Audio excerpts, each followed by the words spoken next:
Bonne écoute.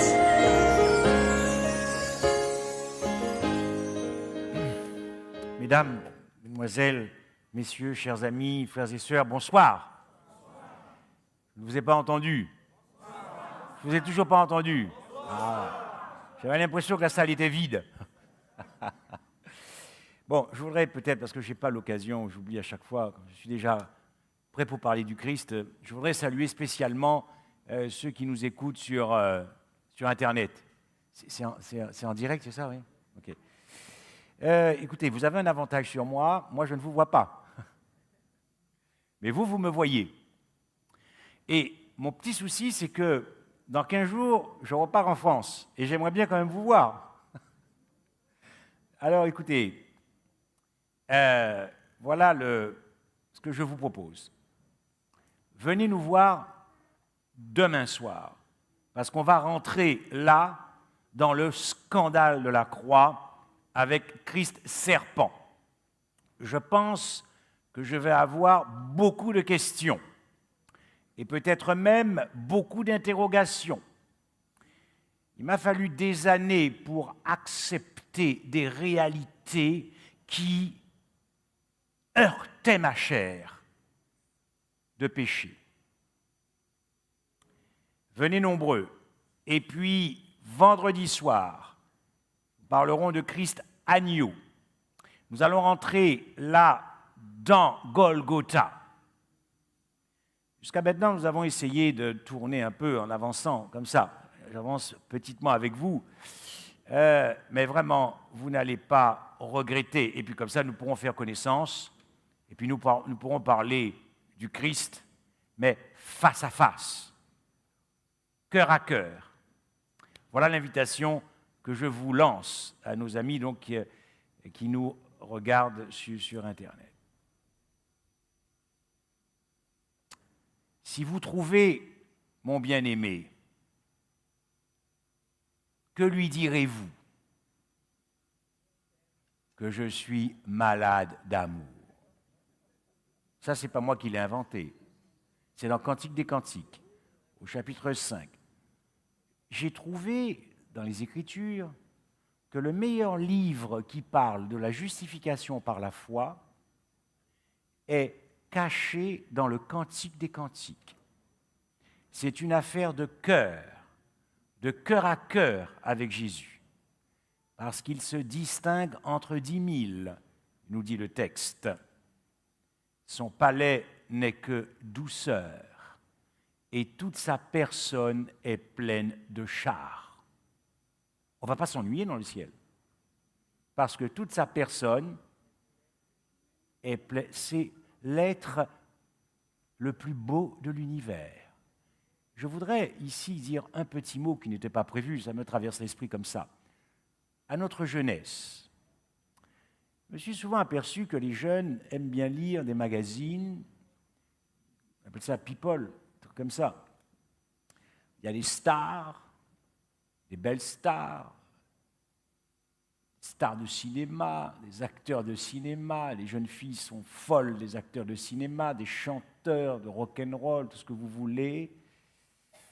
Écoutez, si vous voulez le beau, alors préparez-vous parce que le beau va jaillir bientôt du ciel. L'être le plus beau de l'univers, c'est Jésus-Christ. Alors si vous voulez chercher ce qui est beau, ce qui est très beau, préparez-vous pour recevoir le beau, parce que le beau va bientôt venir. Si vous cherchez l'amour, préparez-vous, parce que l'amour va bientôt vous envahir, lorsque l'amour va surgir du cosmos pour venir te chercher. Hier soir, nous avons vu Christ pendu au bois, la gloire de Dieu. Je ne reviendrai pas sur la perdition du Christ, le choix de Dieu, de nous avoir choisi, un choix purement scandaleux, de t'avoir choisi, toi, moi, alors qu'il n'y a rien de bon en nous. Il t'a choisi, il m'a choisi. Il a considéré que finalement, son Fils, c'est lui qui était digne de cesser d'exister. mais que toi, tu as tellement de valeur à ses yeux. Un choix terrible. Il est descendu pour te dire pardon, parce qu'il a considéré, et nous verrons ça demain soir, qu'il s'est déclaré volontairement coupable de tout ce que le serpent a légué à la race humaine, tout ce que l'homme est devenu à cause de la morsure du serpent. Ce n'est pas pour rien qu'il s'approprie ce symbole. Et ce soir, je suis tellement... Excusez-moi.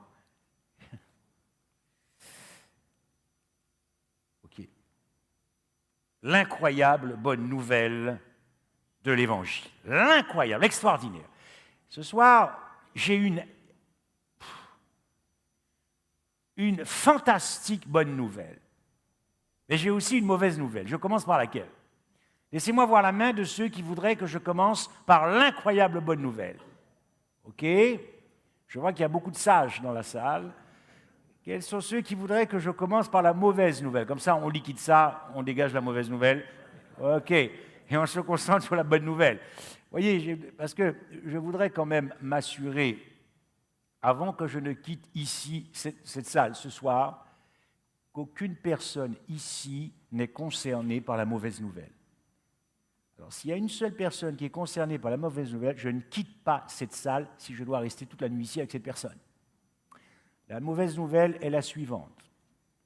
Il n'y a absolument aucune bonne nouvelle pour celui qui n'a jamais péché sur cette terre. Je vais répéter ça.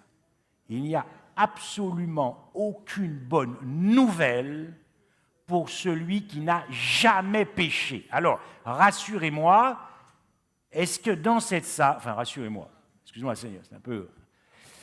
Il m'a compris. Est-ce qu'ici, il y a une personne qui n'a jamais péché? Vous êtes sûr? Demandez à votre voisin. Posez la question à votre voisin, est-ce que tu n'as jamais péché? Je veux m'assurer de leur réponse.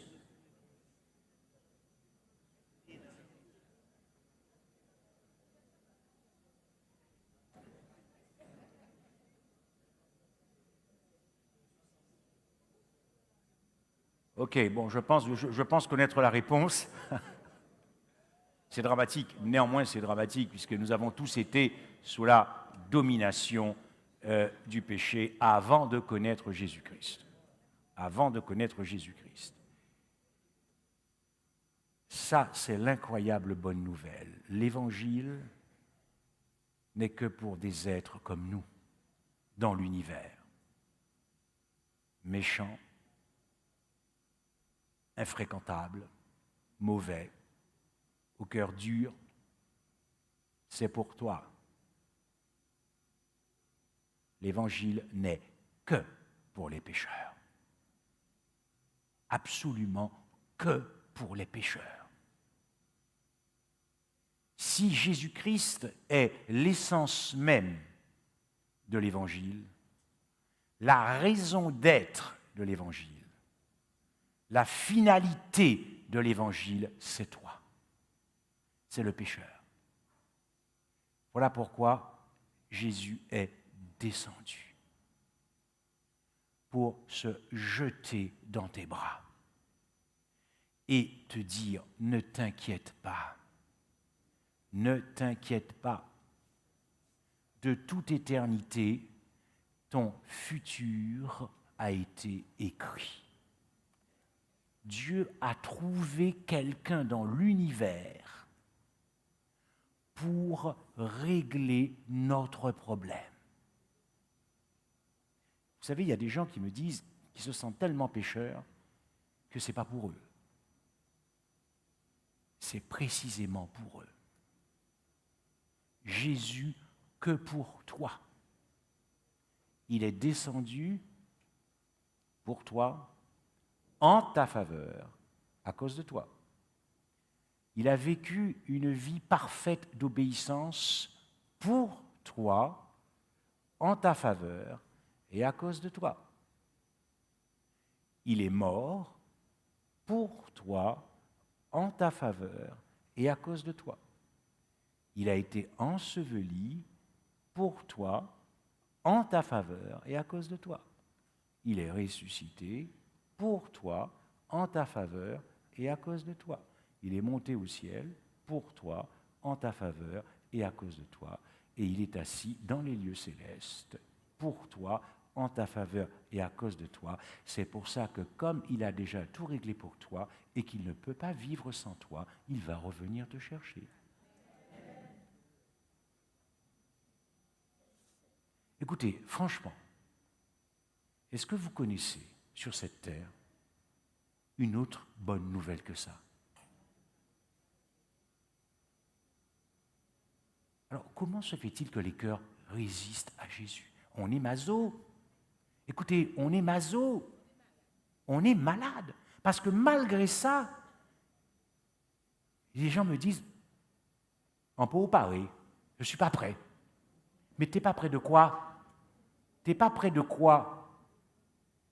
Autrement dit, tu n'es pas prêt. Donc tu résistes à la bonne nouvelle de l'Évangile. C'est incroyable. C'est incroyable. Alors que Jésus se jette dans tes bras pour te dire « Ne t'inquiète pas pour ton avenir, tu vas vivre avec moi éternellement », il y a des gens qui disent « Non, non, je ne suis pas prêt, ouvre tes bras. Je ne suis pas prêt. » C'est le drame de ceux qui découvriront un jour que Dieu leur avait effectivement tout donné. Tout, absolument tout. Donc,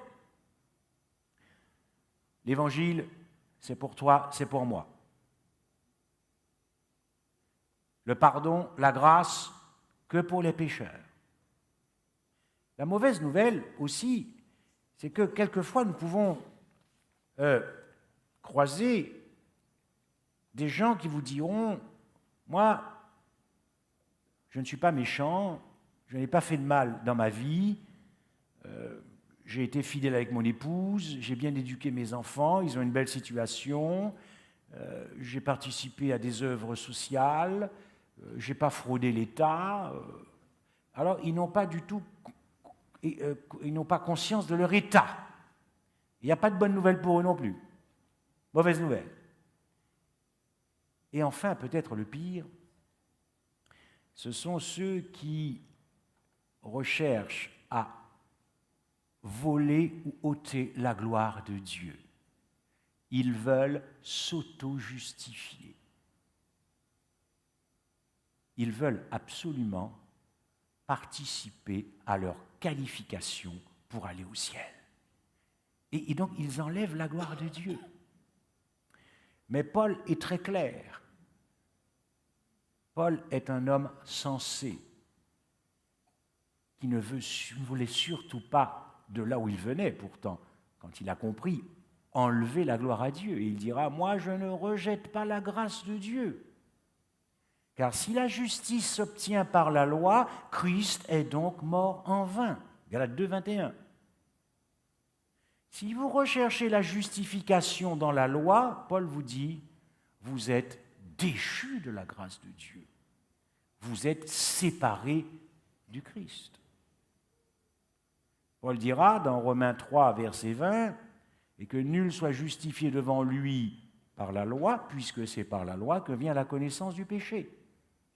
Et il dira la même chose dans Galates 3, verset 11, que nul soit justifié devant Dieu selon ce qui est écrit, le juste vivra par la foi. Qu'est-ce que cela veut dire? Cela veut dire que, à partir du moment où je suis pécheur, il faut que quelqu'un paye la dette de mes péchés. Quand bien même je parviendrai par la grâce de Dieu à une obéissance parfaite, ça ne peut pas payer la dette de mes péchés. Voilà pourquoi Paul dit, si vous recherchez à être déclaré juste par l'obéissance à la loi, vous êtes séparés de la grâce. Vous êtes déchus de la grâce et séparés de Jésus-Christ. Vous savez, il y a une condition pour vivre avec Dieu, une condition. Pour vivre avec Dieu. Il ne faut jamais avoir péché. Et donc, nous sommes en problème. C'est pour ça que nous avons besoin d'une justice. Est-ce que vous imaginez ça, la grâce que Dieu nous fait? Nous devrions être beaucoup plus humbles et modestes et être dans nos petits souliers. Et être dans nos petits souliers. Parce qu'il ne faut jamais avoir péché pour vivre en la présence de Dieu et les anges célestes et les êtres célestes qui n'ont jamais péché. Et donc, nous sommes en problème. Nous sommes donc, à cause de notre condition, disqualifiés pour le ciel. Je peux me permettre de vous poser une question? Oui ou non? Que faut-il faire pour devenir pécheur?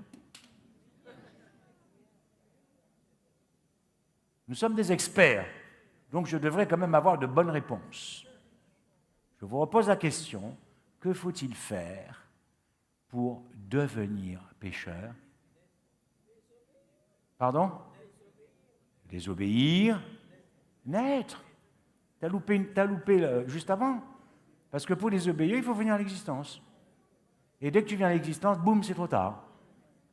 Parce que ta propre nature pécheresse te constitue pécheur devant Dieu, puisque ce corps de péché devient un instrument de péché. Donc tu es pécheur non pas seulement par rapport aux actes de péché, mais voilà. Donc dès l'instant que tu sors du ventre de ta mère, c'est foutu. Non, mais il faut aller jusque-là pour que nous puissions apprécier la grâce.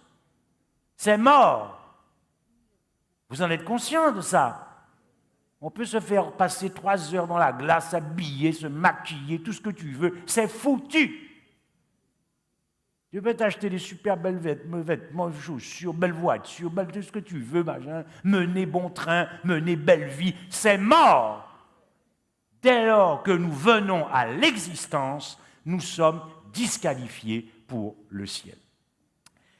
Et lorsque Paul veut introduire l'incroyable bonne nouvelle de l'Évangile, voyez, la mauvaise nouvelle, c'est pour celui qui n'a jamais péché. Donc, la bonne nouvelle est pour la race humaine. La bonne nouvelle est pour la race humaine. La bonne nouvelle est pour tes amis qui n'ont pas pu venir ce soir. Regardez comment Paul va introduire l'incroyable bonne nouvelle de l'Évangile. Il va commencer par dresser un état de l'universalité du péché et de l'universalité de la condition de pécheur depuis qu'Adam a chuté en Éden. Observez bien ces quelques textes que nous trouvons dans, d'abord, le psaume. Les méchants sont pervertis dès le sein maternel. Les menteurs s'égarent aux sorties du ventre de leur mère. À peine on est sorti, on a déjà un casier judiciaire qui est blindé. On n'a rien encore fait. C'est quand même hallucinant, cette affaire-là. Voyez? Bon. C'est-à-dire, et le pire, c'est que quand nous prenons de l'âge, nous allons de récidive en récidive, de récidive en récidive, d'aggravation du pays, d'aggravation de la peine. Mais Jésus dit, ne t'inquiète pas, j'ai réglé ton problème. Oh, quel Dieu! Comment pouvez-vous résister à un tel Dieu? Oui. Je parle pour moi aussi, parce que je ne savais pas tout ça, et c'est peut-être pour ça que je suis parti dans le monde. Alors, Ecclésiaste verset 20. Non, il y a sur la terre point d'homme juste qui fasse le bien et qui ne pêche jamais. Psaume 143, verset 2. N'entre pas en jugement avec ton serviteur, car aucun vivant n'est juste devant toi. Psaume 51, verset 7. Voici, je suis né dans l'iniquité et ma mère m'a conçu dans le péché. Bon, maintenant nous arrivons à Paul. Paul introduit de Romains 1 jusqu'à Romains 3, verset 19, l'universalité du péché. Quelques extraits. Quoi donc? Sommes-nous tous plus excellents? Nullement, car nous avons déjà prouvé que tous, juifs et grecs, sont sous l'empire du péché, selon qu'il est écrit, il n'y a point de juste. Vous voyez, Paul, à l'époque où il écrit, il n'a que l'Ancien Testament. Donc il cite l'Ancien Testament, les versets que nous avons vus précédemment. Il n'y a point de juste, pas même un seul. Nul n'est intelligent, nul ne cherche Dieu. Tous sont égarés, Tous sont pervertis. Il n'en est aucun qui fasse le bien, pas même un seul. Leur gosier est un sépulcre ouvert. Ils se servent de leur langue pour tromper. Ils ont sous leurs lèvres un venin d'aspic. Leur bouche est pleine de malédiction et d'amertume. Ils ont les pieds légers pour répandre le sang. La destruction et le malheur sont sur leur route. Ils ne connaissent pas le chemin de la paix. La crainte de Dieu n'est pas devant leurs yeux. Et pourtant, Dieu considère que tu es l'être le plus désirable. Il est fou, non, ce Dieu? Non? Vous êtes convaincu qu'il faut sacrément aimer, hein? Parce qu'après la description de l'état de l'homme, de la condition de l'homme, tu es, aux yeux de la divinité, l'être le plus irrésistible.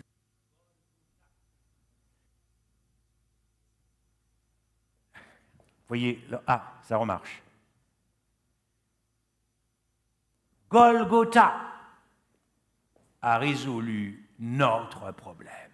Et nous parlons si peu de la croix. C'est un truc que je ne comprends pas. Ou alors nous n'avons pas encore saisi quelle était la profondeur de notre condition.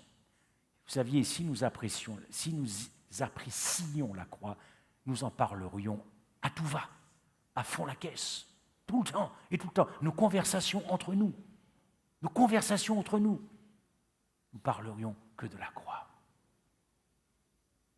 Avez-vous vu 2 passionnés de football? Ils ne parlent que de football. Prenez 2 passionnés, prenez les politiciens. Ils ne savent faire que ça, parler de politique. N'est-ce pas? Bon. Mais nous sommes passionnés par qui? Par Jésus-Christ. Quels sont ceux qui voudraient vraiment tomber malades d'amour pour Jésus? Amen. Seigneur, tu auras du succès à la fin, plus qu'au début. C'est ça qui est extraordinaire. Donc, voilà notre état devant Dieu. Donc, la première condition, c'est foutu, on est disqualifié. Disqualifié pour le ciel et complètement qualifié pour aller dans la tombe. Complètement qualifié pour aller dans le tombeau. J'espère qu'il n'y a personne ici avec cette description qui a été faite, parce que l'Écriture ne ment pas. Nous sommes tous qualifiés pour aller dans la fosse, dans le tombeau. Nous étions tous qualifiés pour aller dans la fosse. Mais ça s'aggrave, ça s'aggrave. Parce que vous comprenez, dans ces conditions, la loi, elle ne peut que te condamner. Voilà pourquoi, si la loi te condamne, elle ne peut pas te condamner et en même temps te justifier. Lorsque vous avez un criminel qui comparaît devant la cour d'assises et qui reconnaît les faits, vous pensez que la loi va l'acquitter? Vous pensez que la cour, le magistrat, va l'acquitter, va l'innocenter alors qu'il a reconnu les faits? Pourquoi donc cherchez-vous à être justifié par une loi qui vous condamne? Elle vous a trouvé pécheur, c'est trop tard. Elle ne peut plus rien faire pour vous. C'est terminé. C'est ce que Paul veut nous dire ici. Mais l'Écriture a tout renfermé sous le péché. À partir de quand l'Écriture a tout renfermé sous le péché? Le jour où Dieu a promulgué sa loi au Sinaï pour que la race humaine soit légalement reconnue, juridiquement et pénalement coupable, selon le principe « nul n'est censé ignorer la loi ». Tant que la loi n'était pas promulguée, techniquement et juridiquement, nous étions pécheurs jusqu'à la loi, mais comme dit Paul, la loi n'est pas imputée, le péché n'est pas imputé quand il n'y a point de loi, au sens où il faut qu'elle soit promulguée. Prenez l'exemple du permis à points. Avant, ça roulait à fond la caisse, on ne vous enlevait pas les points. Il a bien fallu attendre un décret qui fixe les points, et ensuite, vous perdez vos points. D'accord? Bien. Donc aussi, car Dieu a renfermé tous les hommes dans la désobéissance, je reste juste sur la première partie du verset, ça s'est passé au Sinaï, pour la race humaine, pas que pour les Juifs. Or, puisque Paul le dit, or nous savons que tout ce que dit la loi, Elle le dit pour tous ceux qui sont sous la loi. Il y a un glissement. Les Juifs qui sont sous la loi, puis ça s'étend à tout le monde, afin que toute bouche, donc Juifs comme gentils, toute bouche soit fermée et que tout le monde soit reconnu coupable devant Dieu. Donc, c'est l'ennemi qui te pousse à chercher à t'auto-justifier. Cela conduit, il n'y a pas de joie, il n'y a que de la culpabilité. On n'avance pas avec Christ, on ne s'épanouit pas avec Christ. On est toujours sous la domination d'un esprit de culpabilité. Dieu te met à l'aise. C'est ton psy. Dieu est ton psychiatre. Le Saint-Esprit est ton psy. Il te connaît, il connaît ton problème, il connaît tes peurs, il connaît mes craintes. Il te dit, calme-toi, reste tranquille, j'ai déjà réglé ça de toute éternité. Tu n'as plus qu'à sourire et dire, Seigneur, je vais vivre en pur remerciement. Et tu verras comment tu vas aller d'une vie sanctifiée en une vie sanctifiée. On n'aura pas besoin de te le prêcher. Sanctifiez-vous, sanctifiez-vous, sanctifiez-vous. Ça va venir naturellement. L'amour, tout ça est caché dans l'amour. Bien. Romains 3, verset 19. Avant que la foi vînt, nous étions enfermés sous la garde de la loi en vue de la foi qui devait être révélée. Bien. Nous étions enfermés. Paul dira qu'il parle d'un pédagogue qui est en fait un surveillant et un gardien, et les murs de la loi constituaient en quelque sorte notre prison. Nous étions condamnés à mort. Voilà comment les choses se présentent et que par conséquent, puisque la loi nous qualifie pour la tombe, si tu veux encore aller au ciel, parce qu'il y a des têtus dans la salle, oui, je veux quand même y aller. Alors il y a une deuxième condition. La deuxième condition, c'est celle-là. Eh bien, il faut que tu payes. Le salaire du péché, c'est là. Donc, il faut, si tu veux aller au ciel seul, sans laisser la gloire à Christ de te sauver, il faut que tu payes, il faut que tu expies. Mais tu n'as pas les moyens d'expier tes péchés. Parce qu'une fois que tu as expié, tu vas dans la tombe. Et ce n'est pas le meilleur moyen pour aller au ciel, car nous ne croyons pas en l'immortalité de l'âme. Donc c'est foutu. Première condition, on est pécheur, c'est mort. Deuxième condition, si tu veux y aller, il faut expier le péché. Et c'est mort, tu ne ressusciteras pas. Tu ne ressusciteras pas. Donc, voilà le tableau dressé par Paul. Et maintenant, pour apprécier, il va nous introduire dans l'incroyable bonne nouvelle de l'Évangile. C'est-à-dire Dieu qui se jette dans tes bras et qui va te couvrir. Il va couvrir ta nudité, il va couvrir notre pauvreté spirituelle. C'est comme s'il va se déshabiller de sa personne et il va t'habiller. On appelle ça des vêtements de justice. Regardez maintenant de quelle manière Paul va introduire l'incroyable bonne nouvelle de l'Évangile. Et ça, c'est fort. En deux petits mots qui ont bouleversé la destinée de la race humaine. Deux petits mots qui ont changé radicalement le destin de la race humaine. Deux petits mots qui vont changer radicalement l'histoire d'une race humaine dont l'existence était condamnée à la perdition. Ces deux petits mots sont ceux-là. Mais maintenant. C'est fort, ça. Il s'est passé quelque chose d'extraordinaire. Jusqu'à Romains 3, verset 19, Paul parle de la condition des Juifs, de la condition des Grecs. Il n'y en a pas un qui est meilleur que l'autre. Nous sommes tous sous l'empire de la condamnation du péché. Et Paul introduit la bonne nouvelle. Mais maintenant, les choses ont changé. Il s'est passé quelque chose dans l'univers, et ce qui s'est passé dans l'univers, c'est qu'il y a eu le destin, la destinée de la race humaine qui a changé.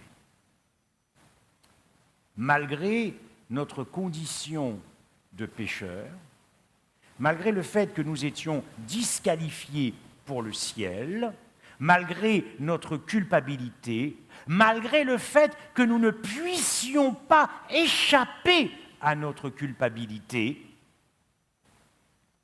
Dieu a trouvé dans l'univers une justice qui va nous donner le droit de vivre. Oh, non, non, non, non.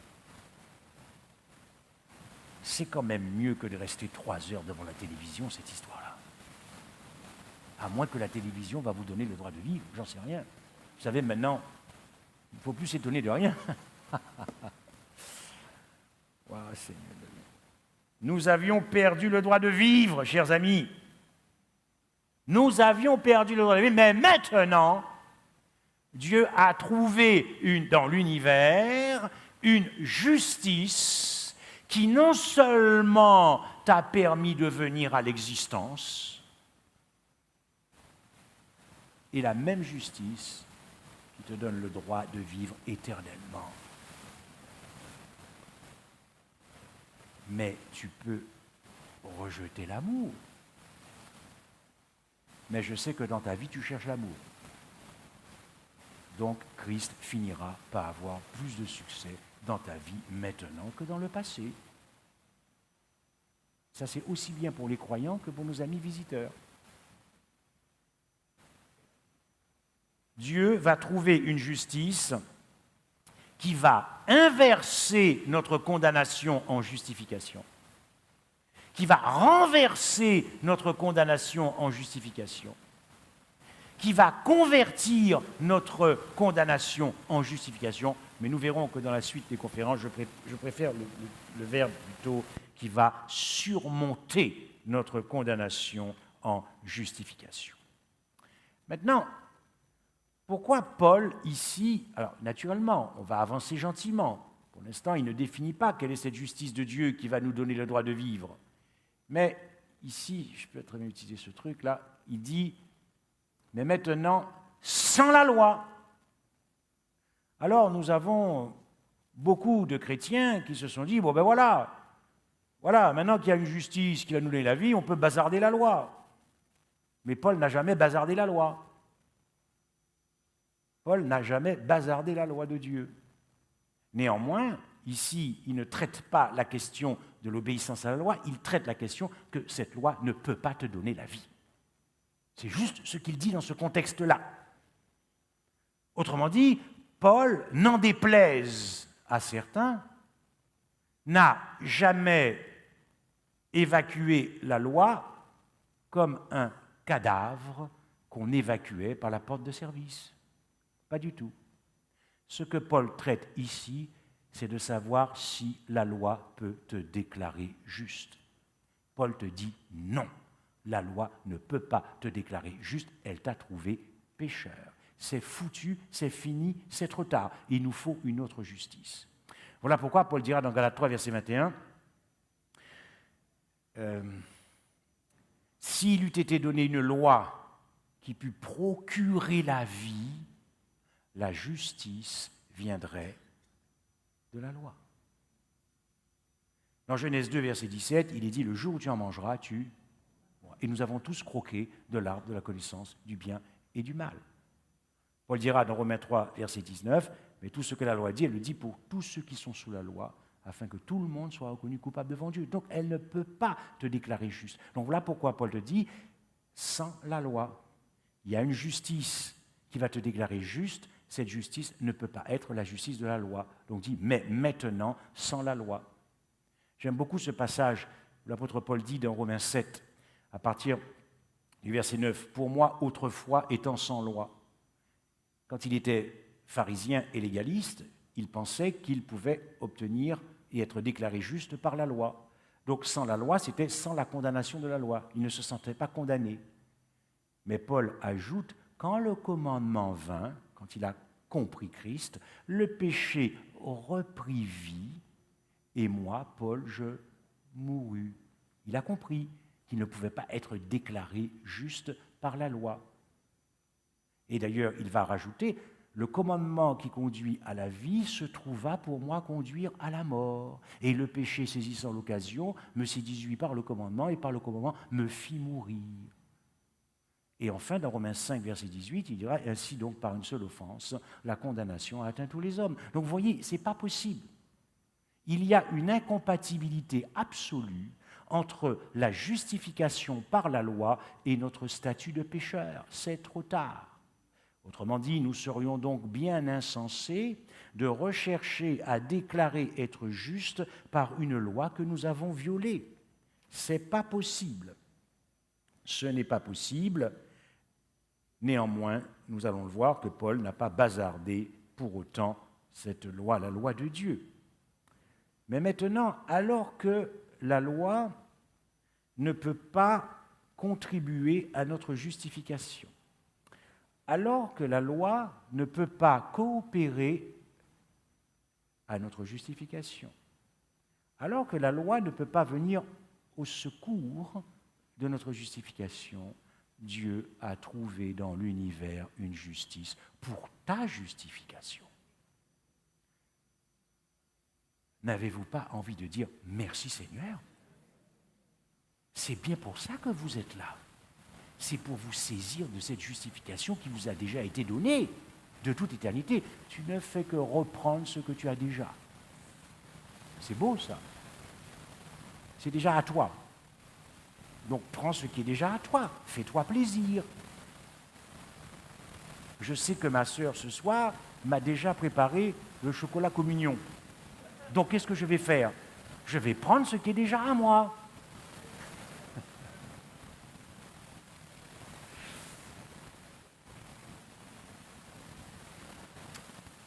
Alors que la loi te condamne, Dieu a trouvé dans l'univers une justice qui te déclare juste.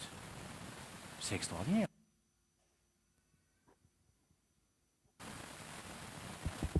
Je prends celui-là. Ça marche celui-là, hein ? Ok, donc il faut couper là. Ok. Vous voyez, même le micro ne résiste pas à l'incroyable bonne nouvelle de l'Évangile. C'est pas la première fois que il va avoir des problèmes parce que le meilleur arrive dès demain soir. Bon, qu'est-ce que j'étais en train de dire ? Oui, la loi te condamne. Mais la loi, c'est déjà aussi l'expression de la justice de Dieu. Elle te condamne. Mais Dieu a trouvé dans l'univers une justice qui te déclare juste. La loi te déclare coupable des faits qui te sont reprochés. Coupable. Mais Dieu a trouvé une justice qui est innocente. La loi ne discute pas avec toi. Elle ne perd pas son temps. Elle t'a disqualifié pour le ciel. Mais Dieu a trouvé une justice qui te qualifie pour le ciel. Dieu a trouvé une justice qui nous a libérés de notre perdition. Dieu a trouvé une justice qui nous libère de notre destin maudit et chaotique. N'avez-vous pas envie de vivre en pure reconnaissance, sans vous poser la question de savoir est-ce que je suis perdu, est-ce que je suis sauvé ? Dieu a réglé ça de toute éternité. Tiens-toi tranquille, repose-toi, va chanter un cantique ce soir, passe la nuit avec ton Jésus, dis-lui que tu l'aimes et tu vas voir comment tu vas aller de sanctification en sanctification. Tu vas rien comprendre à ton avis. Ne te force pas toi-même, tu n'y arriveras pas, mais laisse. Oui.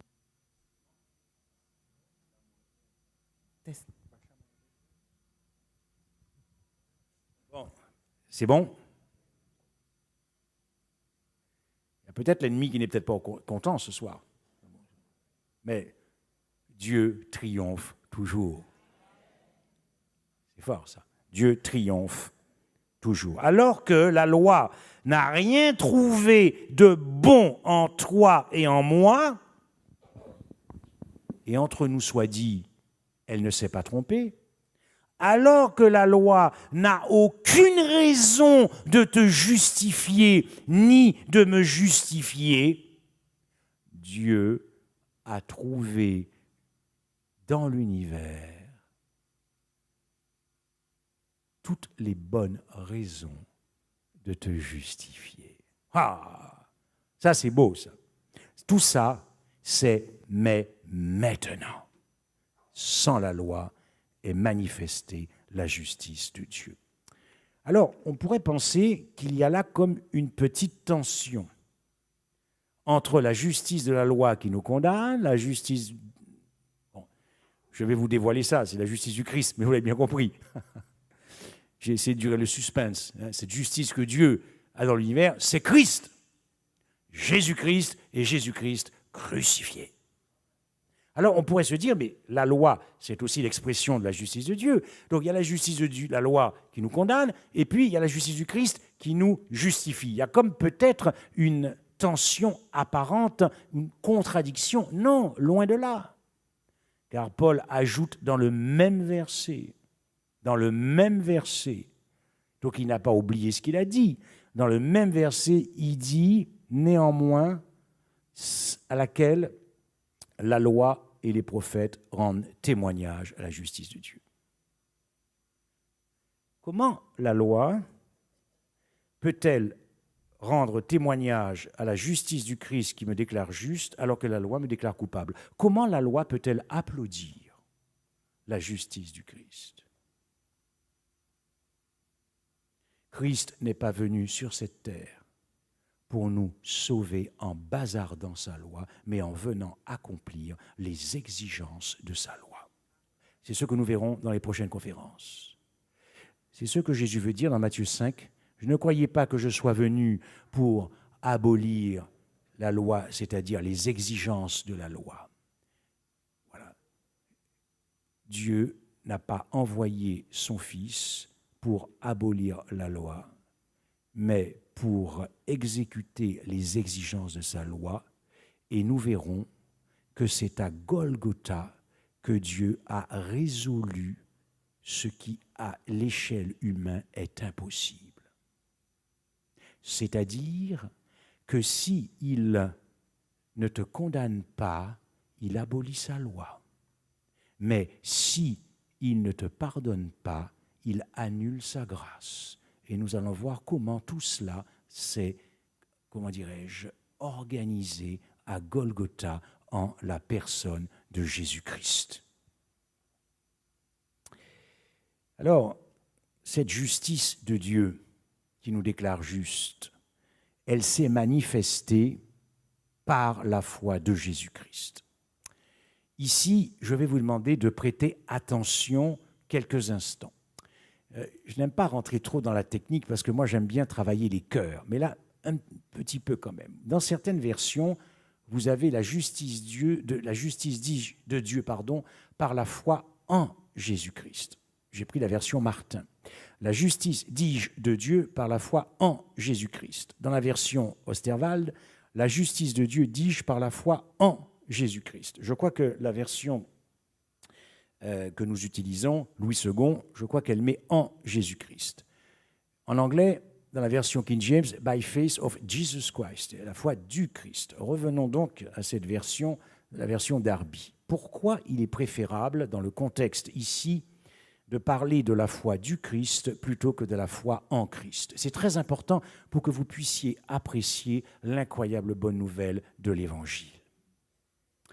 D'abord, grammaticalement, vous le verrez, le génitif ici est un génitif subjectif, donc c'est bien la foi du Christ et non pas la foi en Christ, qui est venue envers tous et sur tous ceux qui croient, car il n'y a pas de différence. Pour faire très simple, la foi de Jésus-Christ, c'est la capacité du Christ à sauver et justifier une race humaine. Ma propre foi en Christ n'a rien fait pour la race humaine. Ma foi en Christ n'a pas la capacité ni de sauver la race humaine, ni de libérer la race humaine de sa culpabilité. Voilà pourquoi, dans le contexte ici, il est préférable de parler de la foi du Christ. Dans Galates 3, verset 2, il est dit Voici seulement ce que je veux apprendre de vous. Est-ce par la loi des œuvres ou par la prédication de la foi que vous avez reçu l'Esprit? Par la prédication de la foi? Qu'est-ce que ça veut dire? La prédication de l'Évangile?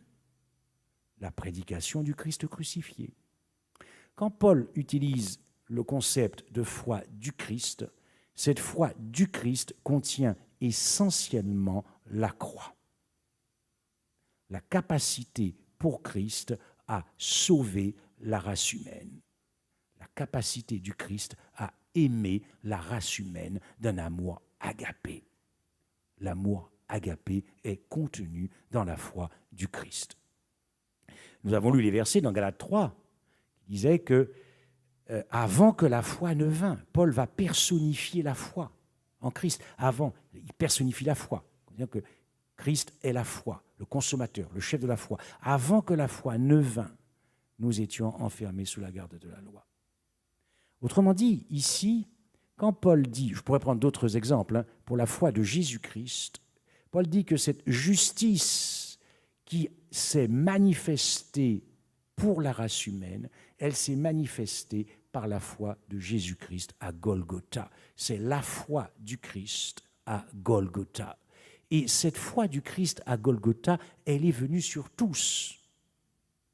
Jésus n'est pas mort uniquement pour ceux qui allaient être sauvés. Jésus est mort pour chaque homme. Jésus est mort pour chaque homme et nous connaissons cela. Nous avons vu le texte hier dans Hébreux 2, verset 9. Il souffrit la mort pour tous. C'est une mort universelle pour chaque homme. C'est ça la bonne nouvelle de l'Évangile. Il souffrit la mort pour tous. Dans 1 Jean 2, verset 2, il dit qu'il est victime expiatoire, non seulement pour nos péchés, mais pour ceux du monde entier. Car l'amour du Christ me presse, car si un seul est mort, donc tous sont morts. Et lorsque le Fils de l'homme aura été élevé, Jean 12, 31, j'attirerai tous les hommes à moi. Voilà ce que Paul veut dire quand il dit que la foi du Christ est venue sur tous et sur tous ceux qui croient. La foi de Jésus. Voilà pourquoi Paul dira dans un autre passage, car tous ont péché et sont privés de la gloire de Dieu. Tous ont péché, mais cependant, tous ne seront pas perdus. Et il ajoute, ces mêmes tous sont gratuitement justifiés par sa grâce, par le moyen de la rédemption, par le moyen de la foi du Christ. Cela ne signifie pas néanmoins que tous seront sauvés, parce que Dieu ne peut pas imposer le salut à l'homme. Dieu ne peut pas imposer à l'homme d'accepter l'incroyable bonne nouvelle que l'homme a été sauvé et justifié en Jésus-Christ. La foi du Christ dont parle Paul, cette justice, dis-je, de Dieu manifestée par la foi du Christ sur tous et envers tous, c'est aussi l'obéissance du Christ. Et nous aurons l'occasion de travailler sur ce verset. Par la désobéissance d'un seul, Adam a rendu fautive la multitude. Ainsi, l'obéissance d'un seul justifie la multitude. Voilà l'incroyable bonne nouvelle, parce que dans sa mort, Christ paye la dette de nos péchés. C'était la première condition qui nous empêchait d'aller au ciel. Et puis, cette obéissance parfaite, c'est cadeau pour toi. Quand tu choisis Christ, il t'impute cette vie d'obéissance parfaite. Or, je vous ai dit que pour aller au ciel, il ne faut jamais avoir péché. Voilà pourquoi Dieu a trouvé une justice dans l'univers, Christ. Lorsqu'il t'impute cette justice, tu n'as donc jamais péché.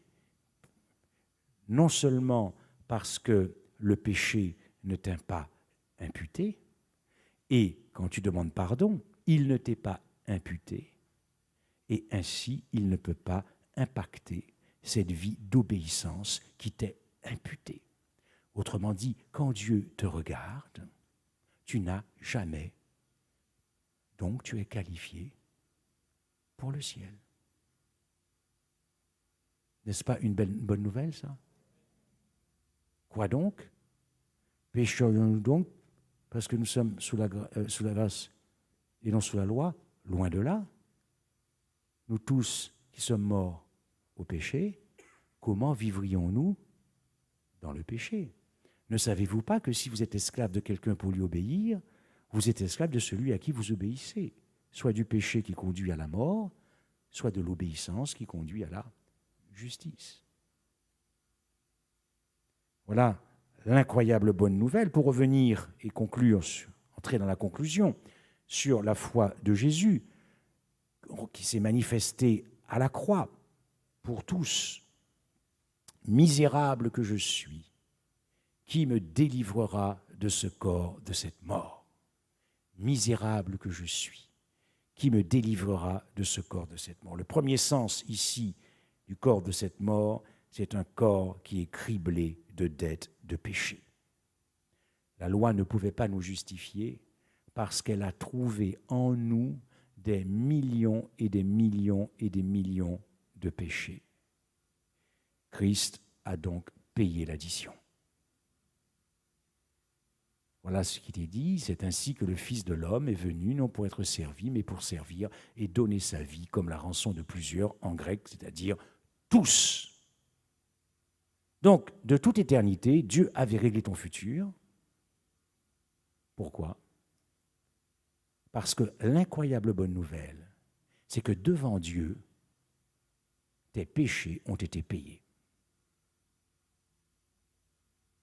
Cash. Soldé. Donc, pour Dieu, il a pris ses responsabilités. Le péché ne peut plus te juger, te condamner et te punir. Si tu choisis Christ. Mais il a fait le boulot. Il a fait le boulot pour sécuriser ton avenir. Il a fait le travail dans la perdition. Et il ne t'a pas trahi. Parce que tu es l'être le plus aimé et qu'il ne peut pas vivre sans toi dans l'univers. Ce corps de péché signifie aussi être sous la condamnation de la mort.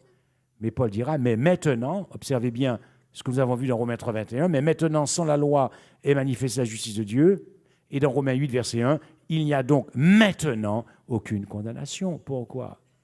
Parce que dans la perdition, lorsqu'il fut pendu au bois, lorsqu'il était le seul, sans avocat, sans intercesseur, frappé par la colère de Dieu, ayant conscience qu'il n'existerait plus, il t'a libéré de la nécessité de mourir une seconde fois de la seconde mort. C'est ça l'incroyable bonne nouvelle de l'Évangile.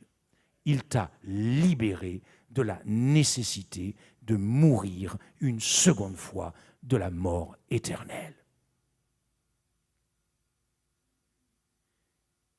Misérable que je suis, qui me délivrera de ce corps de mort. Le troisième sens, c'est un corps qui est sous la domination la puissance de la domination de la mort. Qui te délivrera du tombeau? Qui te libérera des filets de la mort? Qui te libérera des liens du sépulcre? Qui te délivrera des torrents de la destruction?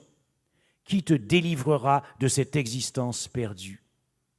Misérable que je suis, qui me délivrera de ce corps de péché? Jésus te répond ce soir. Je les racheterai de la puissance du séjour des morts et je les délivrerai de la mort. Incroyable bonne nouvelle de l'Évangile. Ici, il ne s'agit pas de la première mort qui est considérée comme un réveil, comme un sommeil. Pourquoi? Si la première mort est un sommeil, c'est que nous allons tous nous réveiller. Mais attention, il faut choisir le bon timing. Il faut choisir le bon tempo du réveil. Car ceux qui se réveilleront quand Christ apparaîtra, là, c'est bon. Mais quand Christ vient, si vous ne vous réveillez pas, ce ne sera pas le bon réveil. Bon, mais comme vous avez compris à quel point Dieu vous aime, comme vous avez compris l'incroyable bonne nouvelle de l'Évangile, et que je suis persuadé que vos cœurs bouillonnent pour Jésus-Christ, alors, sur ce texte, nous avons été libérés de la seconde mort.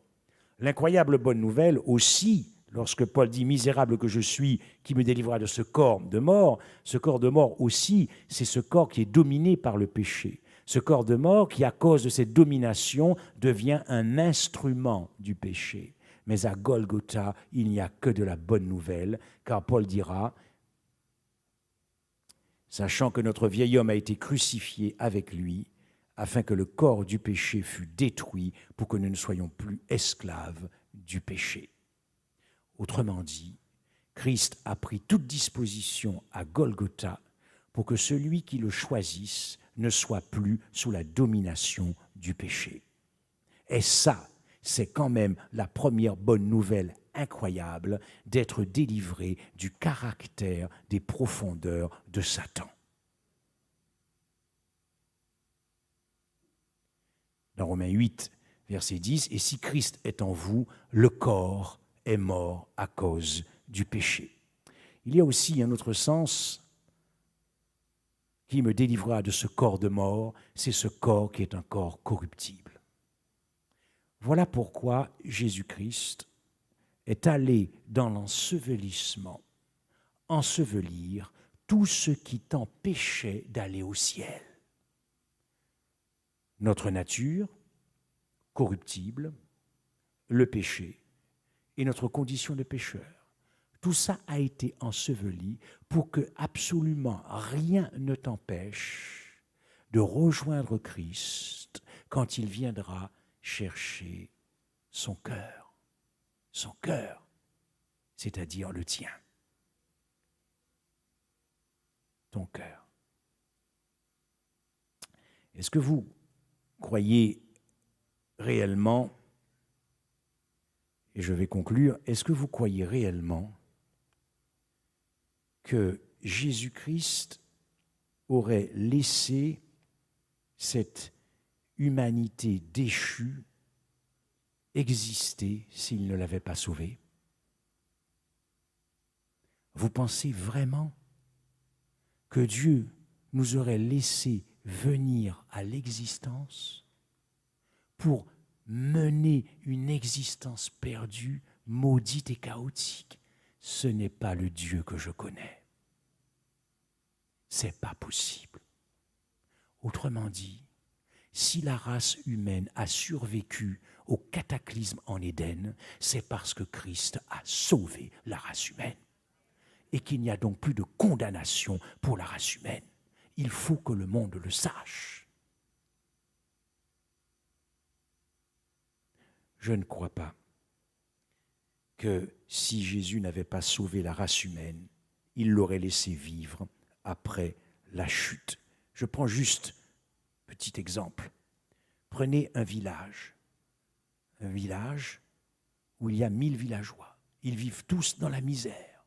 Et puis un jour, le plus grand des milliardaires de la terre passe là, et ému et touché. Quand il rentre dans son bureau, il demande à sa secrétaire de préparer 1000 chèques de 1 million d'euros et d'envoyer ces 1 million d'euros à chaque habitant de ce petit village. Certains ne seront pas incrédules par rapport à la bonne nouvelle. Et ils vont aller, manu militari, déposer le chèque pour combler le découvert. Avec 1 million d'euros, ils devraient s'en sortir. Mais la grande majorité des villageois ont pensé que c'était une farce. Et quand ils ont vu ça, ils ont déposé ça et puis terminé. Donc, ils n'ont pas profité des 1 million d'euros, mais c'était à eux. Beaucoup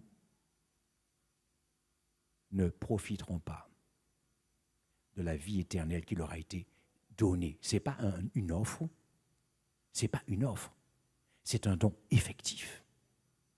Parce qu'une offre, ça sous-entend que tant que tu n'as pas accepté, Jésus n'a rien fait pour ta vie, c'est pas ça. Il faut comprendre ce qui s'est passé à la croix. Jésus est mort pour chaque homme. Et son obéissance, c'est pour chaque homme. C'est cadeau, c'est un don. Il n'a pas attendu que tu acceptes. Puisque Paul dira lui-même que lorsque nous étions ennemis de Dieu, c'est-à-dire incroyants et non convertis, il nous avait déjà réconciliés par le sang de son Fils. Il n'y a pas d'offre avec Dieu. Parce que l'agapé ne cherche pas son intérêt. Il t'aime sans cause et sans raison. Donc, il ne va pas attendre que tu acceptes pour te sauver. Non, je ne crois pas que Dieu aurait laissé vivre tous les hommes sur cette terre pour mener juste leur existence perdue s'il ne les avait pas sauvés. Mais, et je vais terminer, la super bonne nouvelle, c'est que tout ce dont je viens de vous raconter dans les Écritures avait déjà été réglé de toute éternité dans le passé. C'est vertigineux, avant le commencement des temps. L'éternité du futur, on peut avoir une idée. Mais imaginez une seconde l'éternité du passé. Tu étais au cœur des préoccupations de Dieu. Wow. Tu connais quelqu'un qui t'a aimé comme ça? À supposer qu'il y ait quelqu'un qui soit fou amoureux de toi, ça dure 50 ans, le temps de son existence. Et puis c'est fini. Mais là, c'est de toute éternité. De toute éternité, Dieu ne pense qu'à toi. Dieu ne pense qu'à toi. Il te veut. Il te veut. Et c'est pour ça qu'il tarde à revenir. Parce qu'il sait que tu hésites. Mais il a foi en toi. Quand je dis de toute éternité, oui, il y a eu un commencement de l'existence de la race humaine.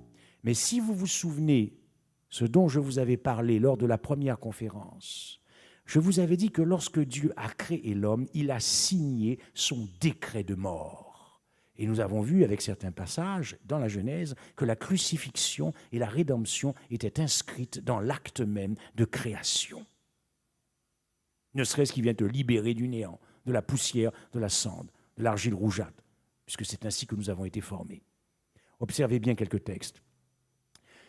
2 Timothée 1, verset 9, « Par la puissance de Dieu qui nous a sauvés et nous a adressé une sainte vocation, non à cause de nos œuvres, mais selon son propre dessein et selon la grâce qui nous a été donnée en Jésus-Christ avant les temps éternels. » Amen. Je pensais que j'allais entendre un « Amen ». Jésus vous observe ce soir. N'hésitez pas à marquer votre reconnaissance et à faire éclater votre joie devant l'univers. Parce que la grâce en Jésus-Christ t'a été donnée, ce n'est pas une offre, ça t'a été donné avant les temps éternels. Pourquoi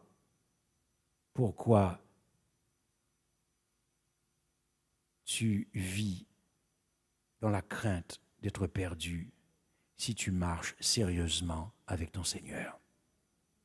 Il s'est occupé de ça. Occupe-toi de l'aimer. Juste de l'aimer.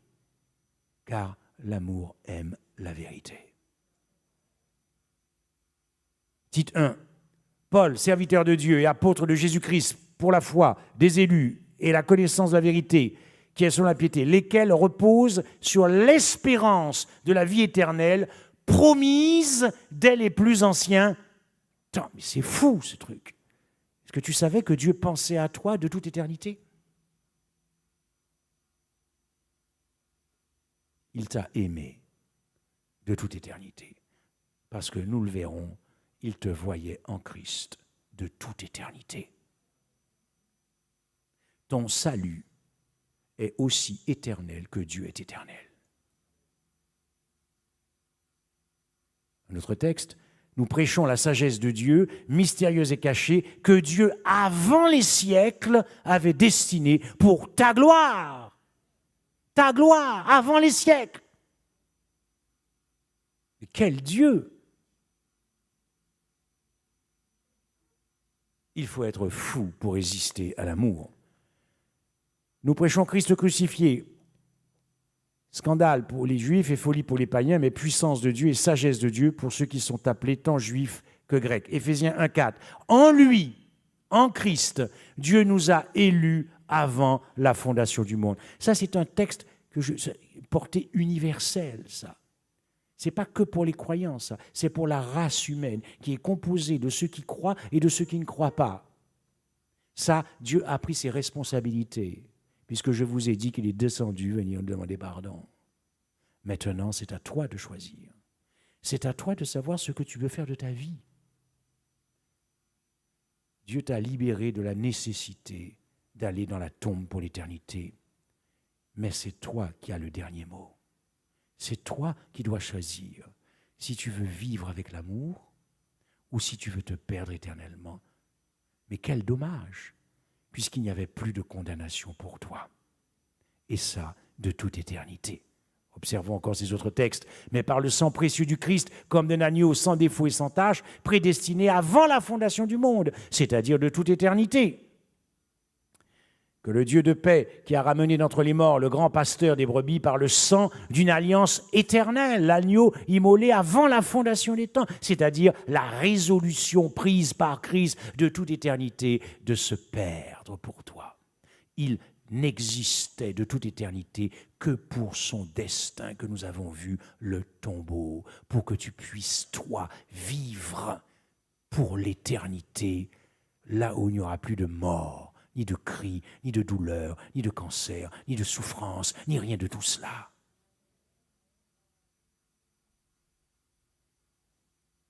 Cette alliance est appelée dans les Écritures l'alliance éternelle ou incroyable bonne nouvelle de l'Évangile, c'est la même chose. C'est-à-dire que cette alliance n'a jamais eu de commencement. C'est une alliance de paix par le sang du Christ qui est aussi éternelle que sa divinité est éternelle. La promesse de l'agneau, car le Fils de l'homme est venu sauver ceux qui étaient perdus. Ça, c'est la promesse de l'agneau au cœur de l'alliance éternelle. Au cœur de l'alliance éternelle, c'est la promesse du Messie, car le Fils de l'homme est venu non pour perdre les âmes des hommes, mais pour les sauver. Observez l'universalité du texte. Le texte ne dit pas qu'il est descendu pour venir sauver les croyants. Il dit qu'il est venu pour sauver les âmes des hommes, parce que je vous l'ai dit, l'Évangile, ce n'est que pour les pécheurs. Promesse d'un Messie, promesse d'un sauveur, promesse d'un agneau. C'est ainsi que le Fils de l'homme est venu, non pour être servi, mais pour servir et donner sa vie comme la rançon de plusieurs. Ceux qui enseignent qu'il y aurait deux alliances, une ancienne alliance pour les Juifs dans l'Ancien Testament, où la justice pourrait s'obtenir par la loi, et une nouvelle alliance sous la grâce, n'ont pas compris l'Évangile. Il n'y a qu'une seule et même alliance. Elle est appelée dans les Écritures l'alliance éternelle, ou encore la nouvelle alliance. C'est la même, c'est la promesse de l'agneau. Aucun homme ayant vécu sur cette terre ne peut être sauvé autrement que par le sang de l'agneau. Toute tribu, toute nation, autrement dit, la question des alliances n'est pas une affaire d'époque, de chronologie ou de temps, une ancienne et une nouvelle. Non, il n'y a qu'une seule alliance, l'alliance de la grâce. Pour chaque tribu, chaque nation, chaque homme, chaque femme, chaque enfant, c'est le sang de l'agneau qui qualifiera chaque homme pour vivre au ciel. Parce que c'est lui qui a payé la dette des péchés de chaque homme. Et cette dette, elle a été payée, c'est marqué acquitté, cash, soldé. Il prit ensuite une coupe et après avoir rendu grâce, c'est le sang de l'alliance. Luc dira le sang, la nouvelle alliance, c'est le sang de l'alliance éternelle.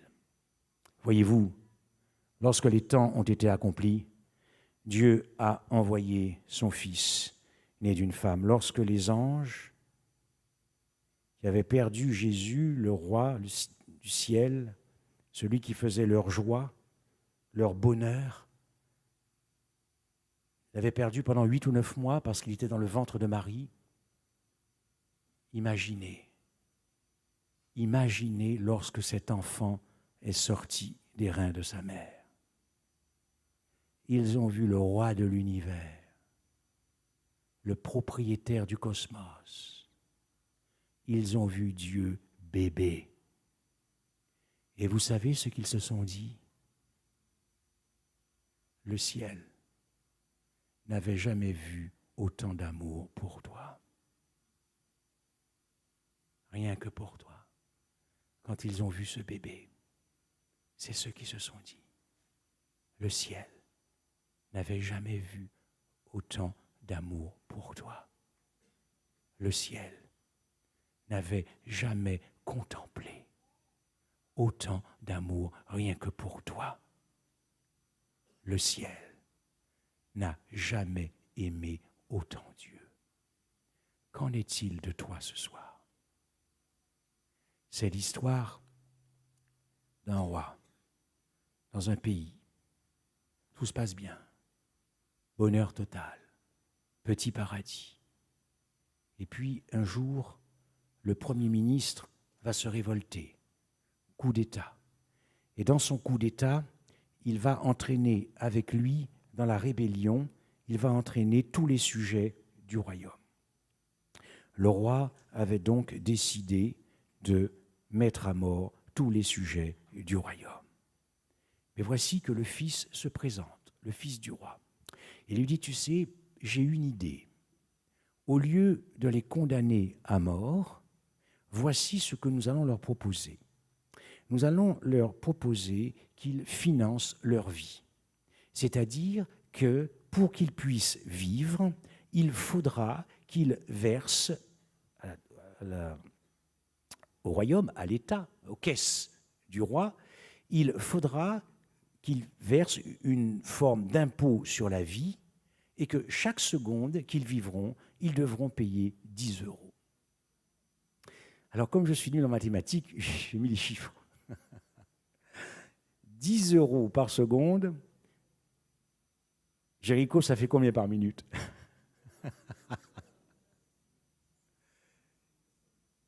Par 10 € par seconde, par minute, ça fait 600 € par minute. Bien.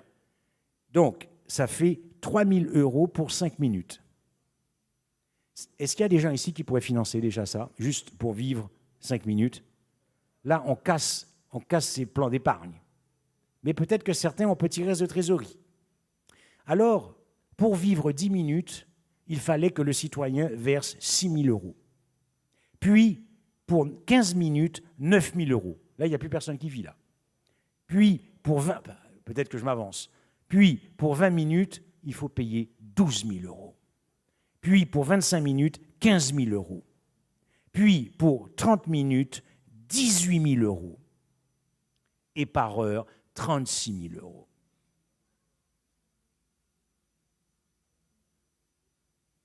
Mais le fils avait une fiancée.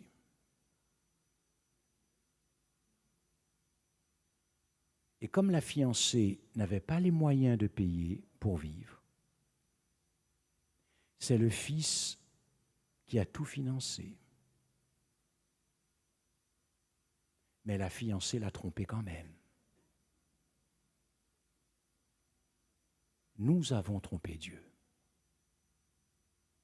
Et nous trompons Dieu dans la manière dont nous vivons, parce que nous n'avons pas encore apprécié les profondeurs de son cœur. Mais Jésus te dit ce soir, maintenant, sache que c'est moi qui ai financé chaque seconde de ta vie. Prends donc soin du sacrifice de mon fils et sois prêt quand je vais revenir chercher ton cœur. Amen.